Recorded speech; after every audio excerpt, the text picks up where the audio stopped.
నమస్తే. మానవుడే మహనీయుడు, మనిషే దేవుడు, సత్యమేవ జయతే. నా దేశంలో మతోన్మాదం పెరిగిపోయింది, కులపిచ్చి పెరిగిపోయింది, అవినీతి పెరిగిపోయింది, స్వార్థం పెరిగిపోయింది, అలసత్వం పెరిగిపోయింది, నిర్లక్ష్యం పెరిగిపోయింది. ఇన్ని రోగాల మధ్య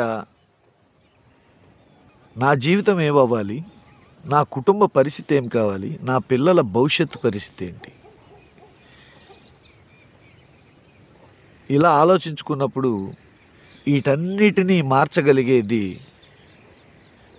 విజ్ఞానం ఉన్న యువత మాత్రమే అని చరిత్ర చెప్తుంది. రీసెంట్గా జంజీలు కూడా చెప్పారు. అందుకే ఆంధ్రప్రదేశ్లో జరిగే స్థానిక సంస్థల ఎన్నికల్లో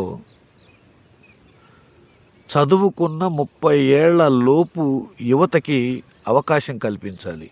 రాజకీయ పార్టీలు, రాజకీయ నాయకులు, స్థానిక ప్రజలు వాళ్ళకు అవకాశం కల్పిస్తే పల్లెల భవిష్యత్తు, పట్టణాల భవిష్యత్తు, వార్డుల భవిష్యత్తు, తద్వారా దేశ భవిష్యత్తు, తద్వారా ఈ దేశ ప్రజల భవిష్యత్తును కూడా మార్చగలరన్న నమ్మకం నాకుంది.